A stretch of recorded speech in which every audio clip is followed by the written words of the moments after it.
या गावाला नाही भागवत, दुसऱ्या गावाला जातो. काल त्या तिकडे होतो, आज इकडे आलो.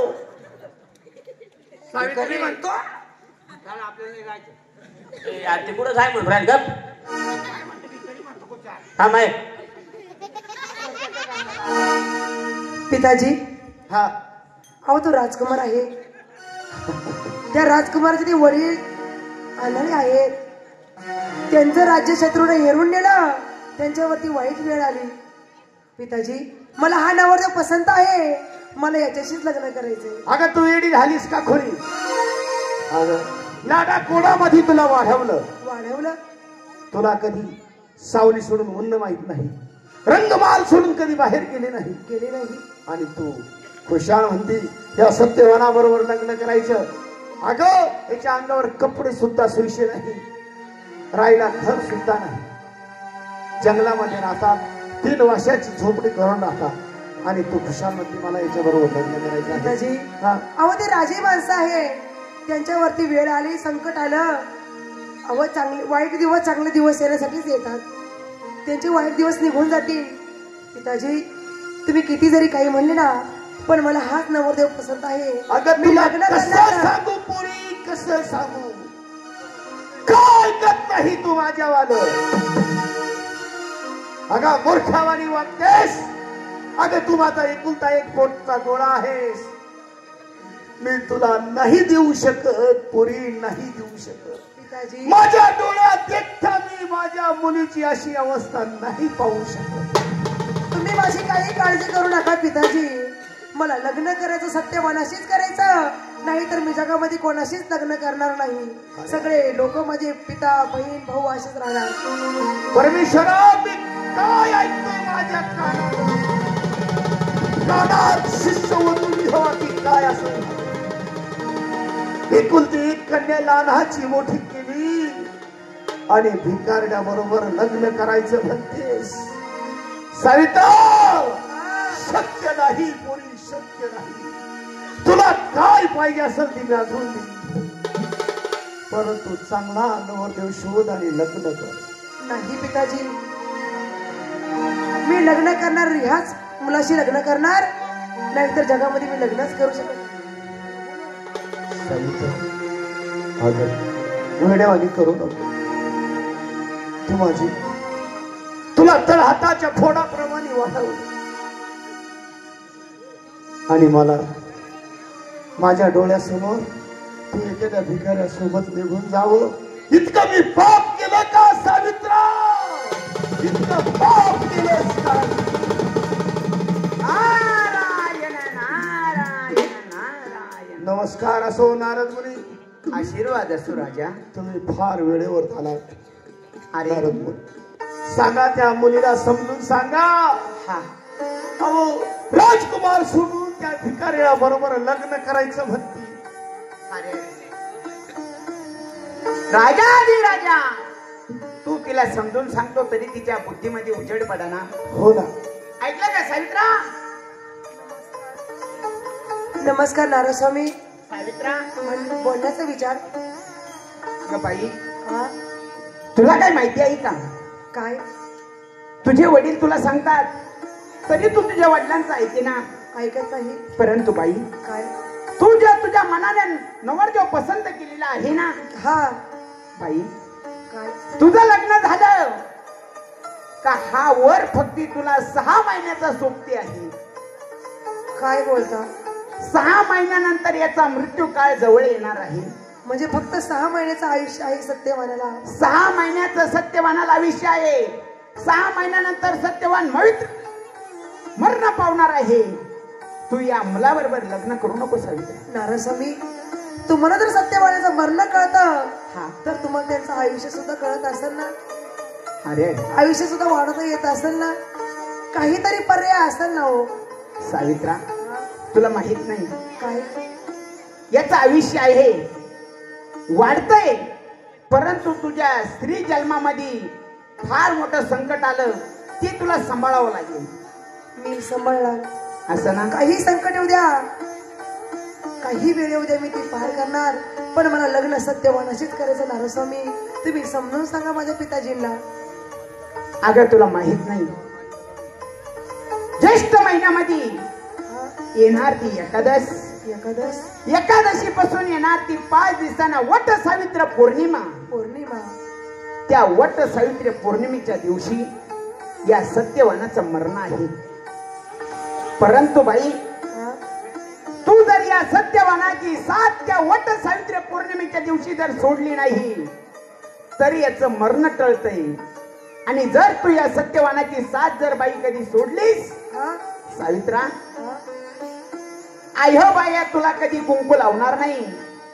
बघा मावल्यानं, आज आहे ती मकर संक्रांत. सोन्याला नाण्याला कोणी विचारित नाही, फक्त विचारतात त्या आयहोच्या कुंकाला. बाई, तू जर या सत्यवानाची साथ कधी सोडली नाही, तू आयहो राशील. सत्यवानाची साथ कधी सोडून गेली, तुला जन्मभर विधवा राहावा लागेल. नारस्वामी, हो. तुम्ही काही काळजी करू नका. हा. मी पौर्णिमेच्या दिवशी सत्यवानाची साथ अजिबात सोडणार नाही.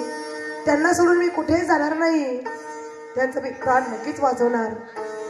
पौर्णिमा लागत्या क्षणी 12 वाजल्यापासून रात्रीच्या 12 वाजल्यापासून पौर्णिमा संपस्तोपर्यंत रात्रीच्या 12 वाजेपर्यंत या सत्यवानाची साथ तर सोडायची नाही. सत्यवानाची साथ जर कधी सोडलीस तर तुला आयुष्यभर विधवा राहावा लागेल. मग नारदाचं वाक्य कधी खोटं होणार नाही. नारस्वामी, नारायण नारायण. काळजी करू नका. मी सत्यवानाला सोडून कुठेही जाणार नाही. पण लग्न मी सत्यवानाशीच करणार आहे. सांगा माझ्या पिताजींना. ऐकलं का महाराज? हा, मी त्या तुमच्या मुलीला समजून सांगितलं सावित्राला, हा. परंतु सावित्रा काय ऐकत नाही महाराज. असं काय? एक काम करा, हा, स्त्री जन्मामध्ये तिला जे काही वेदना होतात हो, तिची सहन करायची जेवढी शक्ती आहे, हा, हा. तिचं लग्न तिने तिच्या वर शोधलेलं आहे. बर, त्या सत्यवानासोबत तिचं लग्न लावून द्या. मला काही सांगायचं ते मी तिला सांगितलं. येत आहे मी. नारायण नारायण नारायण. सावित्रा, पिताजी, हा, बोलण्याचा विचार तुला सांगून सुद्धा ऐकलं नाही. नाही. तुला मी सांगत आहे, त्याच्याशी लग्न करू नको. नारद मुनी आले आणि सांगून गेली. त्याचं आयुष्य फक्त 6 महिने आहे. इथून पुढे 6 महिन्यानं येईल तो ज्येष्ठ महिना. ज्येष्ठ महिन्यामध्ये येईल ती पहिली एकादश, आणि एकादशी पासून 5 दिवसाने येणार ती पौर्णिमा. त्या पौर्णिमेच्या दिवशी त्या सत्यवानाचं मरण आहे. तरी तू तयार झालेली आहेस लग्न करण्यासाठी. सावित्रा, तू एका राजाची मुलगी आहेस. तू विसरून गेलेली आहेस. परंतु ते जशी भिकारी आहे तसं तुलाही भिकारीच व्हावं लागेल. पिताजी, तुम्ही अजिबात माझी काहीच काळजी करू नका. मी लग्न सत्यवानाशीच करणार आहे. तुम्ही नाही म्हणलं तरी त्याच्याशी लग्न करणार. हाय म्हणलं तरी त्याच्याशीच लग्न करणार. म्हणजे तुझा तो हट्ट आहे, हा, तुझा तो पन्य आहे. सावित्रा, काय माझा सुद्धा पन्य आहे. काय? माझा सुद्धा एक हट्ट आहे. काय? तुझ्या अंगावरचे जे सर्व दागदागिने आहे बर, ते माझे आहे. ते सर्व दागदागिने मला इथं उतरवून पाहिजे. काही हरकत नाही. दागदागिने इथे उतरून ठेवते. अंगावरली भरजरी साडी इथे उतरून ठेवते. तुमच्या राजवाड्यामध्ये काहीच घेऊन जाणार नाही पिताजी. पण लग्न सत्यवानाशीच करणार. बघा, त्या अश्विन राजानं सांगितलं, सावित्रा, दागदागिने इथं उतरून ठेवायची. तुझी नेसलेली साडी सुद्धा आहे ती माझी आहे. ती साडी सुद्धा इथं उतरून ठेवायची. ती सावित्रा अंगावरची साडी सोडत असताना त्या सत्यवानाच्या अंगावरती असलेला पंचा, त्या सत्यवानानं तो पंचा त्या सावित्राच्या अंगावरती फेकला आणि सावित्राला सांगितलं, सावित्रा, हा माझ्याजवळ असलेला पंचा, त्या पंचानी तुझी लग्न काया झाक. बघा, तिनं तिच्या कमरेला तो पंच गुंढाळला महाराज. जशी सत्यवानाची अवस्था, अंगावरती कपडा नाही, तशी त्या सावित्राची सुद्धा अवस्था झाली. ती सावित्रा त्या सत्यवानाबरोबर निघून गेली. पुढे जाऊ जसे नारद मुनीनं सांगितलं होतं, त्या सत्यवानाचं आयुष्य 6 महिन्याचं आहे. 6 महिन्यानंतर त्याचं मरण आहे. ती 6 महिने ती सावित्रा त्या सत्यवानाबरोबर राहत होती. रानावनात ते फळत होती. त्याच्यावरती उदरनिर्वाह करणे. 3 वाश्याची 3 लाकडाची कोपी होती. त्या कोपीमध्ये सत्यवान आणि सत्यवानचे वडील अश्वंता, सत्यवानाचे वडील धुमसिंग राजा आणि ती सावित्री अशी 3 जण त्या कोपीमध्ये राहत असतात. नारद मुनीनं सांगितलेला दिवस उगवला. तो दिवस होता पौर्णिमेचा. त्या पौर्णिमेच्या दिवशी सकाळी नेमाप्रमाणे सत्यवान फळं आणण्यासाठी जंगलामध्ये चालला. आणि ती सावित्रा त्या सत्यवानाला आडवी होती. म्हणून नारद मुनी त्या सावित्राला सांगून परत निघून चालले ती कशी.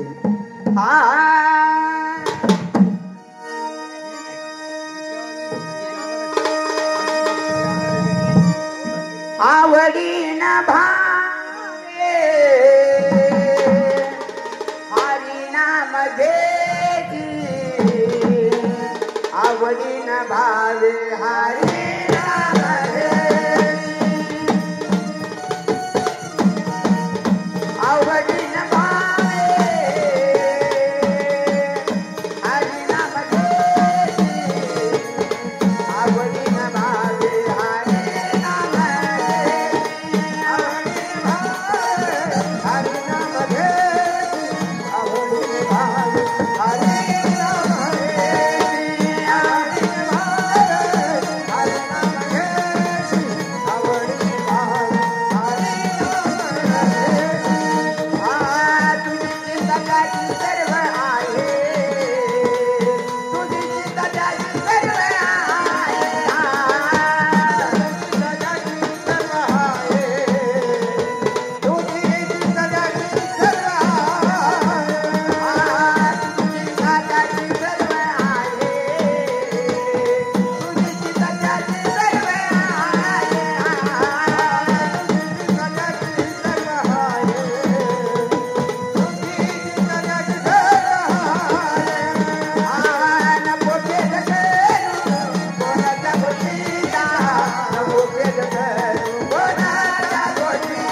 जनरधनी भोग प्रारब्धाचा एका जनरधनी भोग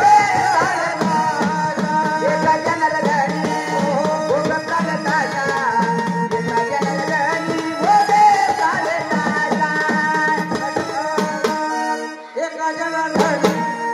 भोग प्रारब्धाचा एका जनार्दनी भोग प्रारब्धाचा एका जनार्दनी भोग प्रारब्धाचा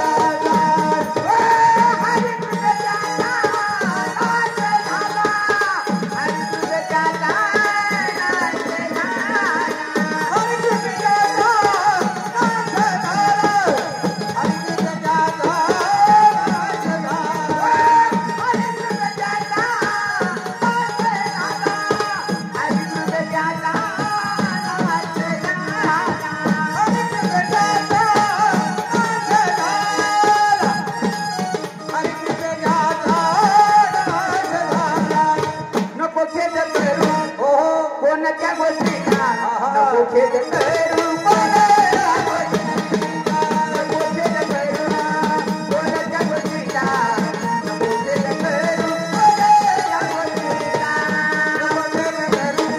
कोणाच्या गोष्टीचा नको खेद करू कोणाच्या गोष्टीचा नको खेद करू कोणाच्या गोष्टीचा नको खेद करू कोणाच्या गोष्टीचा आवडीना भावे हरिनाम घ्यायचे आवडीना भावे हरिनाम घ्यायचे आवडीना भावे हरिनाम घ्यायचे आवडीना भावे हरिनाम घ्यायचे आवडीने भावे हरिनाम घ्यायचे आवडीने भावे हरिनाम घ्यायचे आवडीने भावे हरिनाम घ्यायचे आवडीने भावे हरिनाम घ्यायचे हरिनाम घ्यायचे हरिनाम घ्यायचे